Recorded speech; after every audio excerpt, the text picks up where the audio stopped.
혹시 일하다 다치셔서 어떻게 해야 할지 막막하신가요? 산재 신청할 때요. 사실상 성패를 가르는 가장 중요한 서류가 하나 있거든요. 바로 사고 경위서인데요. 오늘 이걸 어떻게 써야 하는지 제가 아주 쉽고 명확하게 알려드릴게요. 자, 본격적으로 시작하기 전에 이 숫자 하나만 딱 기억해 주세요. 바로 80%. 과연 이 숫자가 뭘 의미할까요? 이게 진짜 놀라운데요. 여러분이 쓰시는 이 사고 경위서 딱 한 장이요. 산재 승인 여부의 무려 80%를 결정한대요. 와, 정말 모든 게 이 서류 하나에 달려있다고 해도 과언이 아니겠죠? 그러니까 이 경위서는요, 그냥 사건 보고서가 아니에요. 여러분의 목소리를 직접 전달할 수 있는 어쩌면 유일한 기회일 수도 있습니다. 그래서 목표는 딱 하나예요. 그날 그 자리에 없었던 담당자가 이걸 딱 읽고 아, 이랬구나 하고 마치 옆에서 직접 본 것처럼 생생하게 상황을 이해하게 만드는 거. 바로 그겁니다. 그런데요, 이 경위서를 쓰기 전에 딱 한 가지만 먼저 확인하면 승인 확률을 확 높일 수 있는 진짜 결정적인 단계가 있거든요. 근데 정말 많은 분들이 이걸 그냥 지나치세요. 이 중요한 함정, 어떻게 피해야 할까요? 자, 그 비밀은 바로 병원의 초진 차트에 있습니다. 보고서에 손도 대기 전에 무조건 병원부터 가셔서 처음 진료받았을 때 기록을 떼서 확인하셔야 돼요. 이게 제일 중요해요. 만약에요, 여러분이 쓴 경위서 내용이랑 이 초진 차트 내용이 다르다? 그럼 어떻게 될까요?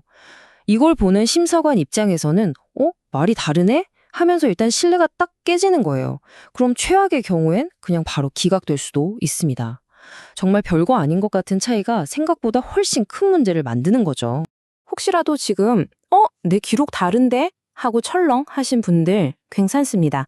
너무 당황하지 마세요. 이럴 땐 경위서에 이 차이가 왜 생겼는지 해명을 꼭 써주셔야 해요. 예를 들면 당시엔 너무 경황이 없어서 말을 잘못했습니다. 라거나 동료가 대신 접수해주다가 정보가 잘못 전달됐습니다. 이런 식으로요. 이걸 꼭 넣어주셔야 합니다. 자, 좋아요. 이제 초진 기록까지 확인해서 팩트 체크는 끝났습니다. 그럼 이제부터는 보고서를 잘 써야겠죠? 어떻게 하면 명확하면서도 설득력 있게 쓸 수 있을까? 걱정 마세요. 아주 간단한 승리의 공식 3단계가 있습니다. 네, 바로 숫자, 동작, 그리고 업무 관련성입니다.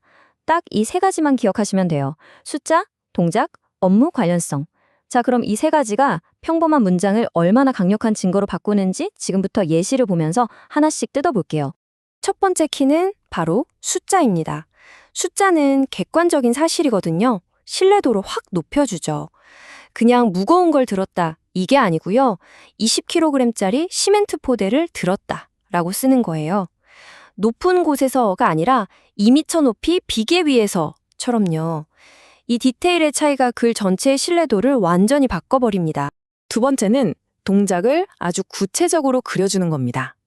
그냥 허리를 삐끗했어요가 아니라 무릎은 굽히지 않고 허리만 숙여서 갑자기 물건을 확 들어올리다가 허리에 통증을 느꼈다. 이런 식으로요.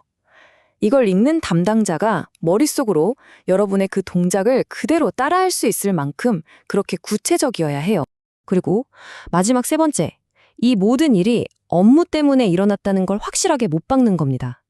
왜냐하면 개인적인 행동을 하다가 다친 거랑은 완전 다른 문제니까요.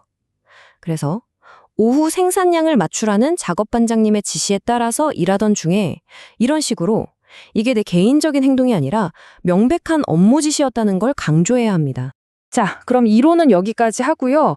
이 3단계 공식을 실제 보고서에 딱 적용하면 얼마나 달라지는지 최악의 예시와 최고의 예시를 직접 비교하면서 한번 체감해 보시죠. 이게 정말 흔하게 보는 설득력 제로인 예시입니다. 일하다가 물건 들고 허리 다침? 너무 모호하죠? 이걸 보고 담당자가 어떻게 상황을 파악하겠어요? 자, 이걸 3단계 공식으로 바꿔볼까요? 바로 이렇게요.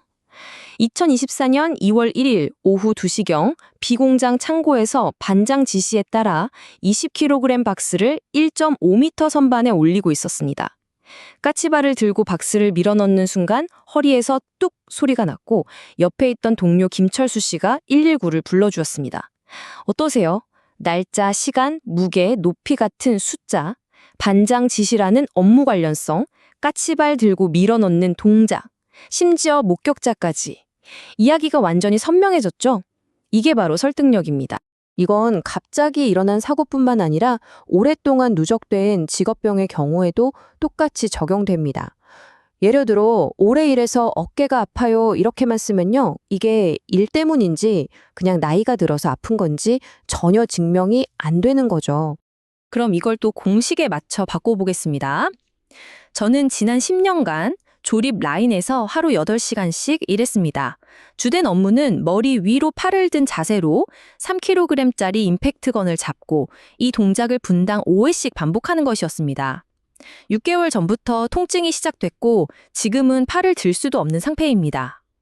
와, 보세요. 10년 8시간 3kg, 분당 5회 같은 숫자와 머리 위로 팔을 든 해로운 동작이 합쳐지니까 이 통증의 원인이 업무라는 게 너무나도 명확해지죠.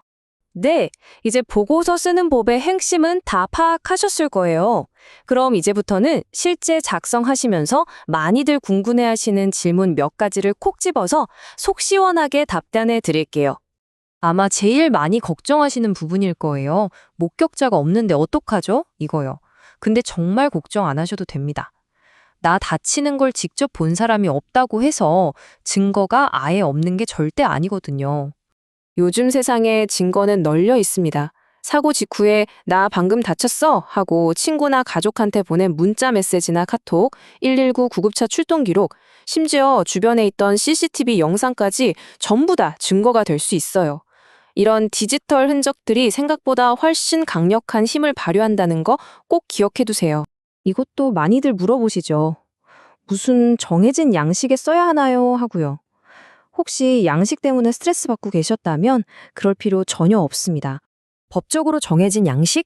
그런 거 없습니다. 그냥 깨끗한 A4 용지에 쓰셔도 아무 문제 없어요. 중요한 건 겉모습이 아니라 알맹이, 즉 내용이니까요. 오늘 배운 그 3단계 공식만 잘 기억해서 여러분의 상황을 명확하게 전달하는 데만 집중하시면 됩니다. 그리고 마지막으로 이건 진짜 오늘 내용 중에 가장 중요한 꿀팁일 수도 있습니다. 제발 이 모든 걸 혼자 끙끙 앓지 마세요. 여러분이 치료받는 병원 원무과에 가시면요. 산재 담당자라고 불리는 분들이 계세요. 이분들이 바로 이 분야의 전문가들이거든요. 일단 초안을 대충 써서 들고 가세요. 그리고 꼭 조언을 구하세요. 그럼 여러분의 보고서를 훨씬 더 논리적이고 강력하게 다듬어 주실 겁니다. 이건 정말 최고의 팁이에요. 자, 이제 여러분은 승인받는 공식을 알게 되셨고 팩트도 손에 쥐고 있습니다. 막막했던 서류 한 장이 이제 여러분의 권리를 되찾아줄 강력한 이야기가 될 수 있는 거죠. 기억하세요. 여러분의 가장 강력한 무기는 바로 구체적인 사실입니다. 이제 여러분의 이야기를 주도적으로 그리고 당당하게 펼쳐나가실 준비 되셨나요?